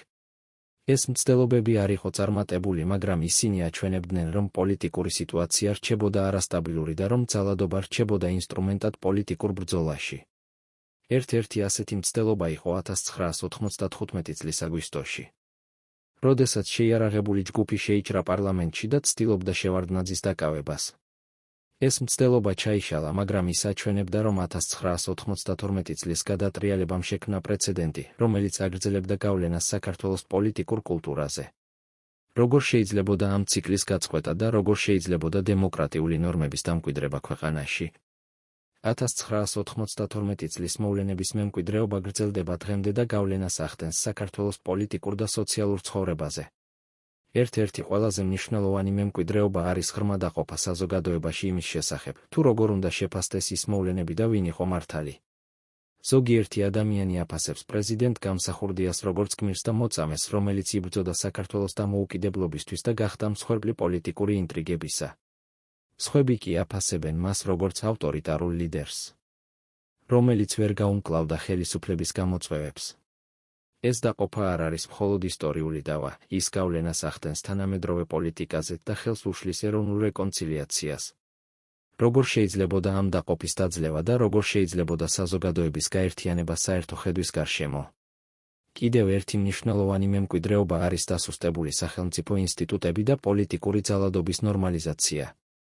1992 წლის გადატრიალებამ აჩვენა, რომ ხელისუფლება შეიძლებოდა შეცვლილიყო არა დემოკრატიული მექანიზმებით, არამედ შეიარაღებული ძალით. ეს პრეცედენტი გამეორდა მოგვიანებით 2013 წელს ასევე მოხდა ხელისუფლების შეცვლა არადემოკრატიული გზით, რაც ცნობილია როგორც ვარდების რევოლუცია. თუმცა ვარდების რევოლუცია იყო უფრო მშვიდობიანი და ფართო სახალხო მხარდაჭერით, მაინც ის აჩვენებდა, რომ დემოკრატიული ინსტიტუტები არ იყო საკმარისად ძლიერი, რათა უზრუნველყოფილიყო მშვიდობიანი ხელისუფლების შეცვლა კონსტიტუციური გზით.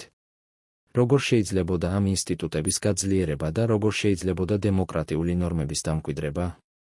აფხაზეთისა და სამხრეთ ოსეთის კონფლიქტები, რომლებიც გამწვავდა 1992 წლის მოვლენების შემდეგ, დღემდე არ არის მოგვარებული და რჩება ერთ-ერთ ყველაზე დიდ გამოწვევად საქართველოსთვის. ეს კონფლიქტები გამოიწვია ათასობით ადამიანის სიკვდილი და ასობით ათასი ლტოლვილი, და დღემდე საქართველოს ტერიტორიის დაახლოებით 20% არის ოკუპირებული რუსეთის მიერ. ეს სიტუაცია ქმნის მუდმივ საფრთხეს ქვეყნის უსაფრთხოებისთვის და ხელს უშლის ეკონომიკურ განვითარებას. ბევრი ადამიანი აცხადებს, რომ თუ 1992 წლის გადატრიალება არ მოხდებოდა და პრეზიდენტ გამსახურდია რჩებოდა ხელისუფლებაში, ეს კონფლიქტები შეიძლებოდა მოგვარებულიყო სხვაგვარად. მაგრამ სხვები აცხადებენ, რომ ეს კონფლიქტები იყო გარდაუვალი და რომ ისინი იყო უფრო ღრმა პრობლემების შედეგი. ვინ არის მართალი ამ დავაში და როგორ შეიძლებოდა ამ კონფლიქტების მოგვარება? დღეს საქართველო არის დემოკრატიული ქვეყანა, რომელიც ცდილობს ინტეგრაციას ევროპულ და ევროატლანტიკურ სტრუქტურებში. ქვეყანამ გაიარა გრძელი და რთული გზა 1992 წლის მოვლენებიდან დღემდე და მიაღწია მნიშვნელოვან პროგრესს დემოკრატიული ინსტიტუტების განვითარებაში. მაგრამ კვლავ არსებობს ბევრი გამოწვევა: კორუფცია, სუსტი ეკონომიკა, ოკუპირებული ტერიტორიები და პოლიტიკური პოლარიზაცია. 1992 წლის მოვლენების გაკვეთილები რჩება აქტუალური დღესაც, როგორ უნდა დავიცვათ დემოკრატია, როგორ უნდა თავიდან ავიცილოთ პოლიტიკური ძალადობა და როგორ უნდა გავაერთიანოთ საზოგადოება საერთო მიზნების გარშემო. ეს კითხვები რჩება აქტუალური და საჭიროებს პასუხებს, რათა საქართველომ შეძლოს წინსვლა უკეთესი მომავლისკენ. 1992 წლის 22 დეკემბრის ღამე იყო გადამწყვეტი მომენტი საქართველოს ისტორიაში, ღამე, როდესაც პირველი დემოკრატიულად არჩეული პრეზიდენტი იძულებული იქნა დაეტოვებინა დედაქალაქი და გაექცა საკუთარი სიცოცხლის გადასარჩენად. ეს ღამე დაასრულა ერთი ეპოქა და დაიწყო ახალი, რომელიც იყო სავსე გამოწვევებით და ტრაგედიებით. დღემდე არსებობს ბევრი უპასუხო კითხვა იმ მოვლენების შესახებ, ვინ იყვნენ ნამდვილი ორგანიზატორები გადატრიალებისა, რა როლი ითამაშა საერთაშორისო ფაქტორებმა, რატომ არ დაიცვა არმიამ კონსტიტუციური ხელისუფლება და რა მოხდა ნამდვილად იმ ღამეს საპარლამენტოს შენობაში. ეს კითხვები რჩება დავის საგნად და სხვადასხვა ადამიანები აძლევენ სხვადასხვა პასუხებს. მაგრამ ერთი რამ არის ნათელი, 1992 წლის მოვლენებმა შეცვალა საქართველოს ისტორია და დატოვა მემკვიდრეობა, რომელიც კვლავ გავლენას ახდენს ქვეყანაზე დღესაც. ეს მემკვიდრეობა მოიცავს როგორც ნეგატიურ, ისე პოზიტიურ ასპექტებს, ნეგატიური არის დაყოფა საზოგადოებაში, დასუსტებული ინსტიტუტები და გადაუჭრელი კონფლიქტები, პოზიტიური კი არის გაკვეთილები, რომლებიც ქვეყანამ ისწავლა და რომლებიც ეხმარება მას თავიდან აიცილოს მსგავსი შეცდომები მომავალში. როგორ უნდა შევხედოთ ამ მემკვიდრეობას და რა უნდა გავაკეთოთ, რათა თავიდან ავიცილოთ მსგავსი ტრაგედიები მომავალში? ეს კითხვები რჩება ღია და საჭიროებს პასუხებს თითოეული თაობისგან, რომელიც ცხოვრობს საქართველოში და ზრუნავს მის მომავალზე. ისტორია არ არის მხოლოდ წარსული, ის არის გაკვეთილი მომავლისთვის. 1992 წლის მოვლენები გვასწავლის, რომ დემოკრატია არის მყიფე და საჭიროებს მუდმივ დაცვას, რომ პოლიტიკური ძალადობა არასოდეს არის გამოსავალი და რომ ეროვნული ერთობა არის ყველაზე ძვირფასი რესურსი, რომელიც ქვეყანას შეუძლია ჰქონდეს. ეს გაკვეთილები რჩება აქტუალური დღესაც და უნდა გავიხსენოთ ისინი, როდესაც ვაწყდებით ახალ გამოწვევებს და ვიღებთ გადაწყვეტილებებს ქვეყნის მომავლის შესახებ. მხოლოდ ამ გზით შეგვიძლია უზრუნველყოთ, რომ ის მსხვერპლი, რომელიც გაიღეს 1992 წელს, არ იყოს უაზრო და რომ საქართველო განაგრძობს წინსვლას უკეთესი, უფრო დემოკრატიული და უფრო გაერთიანებული მომავლისკენ.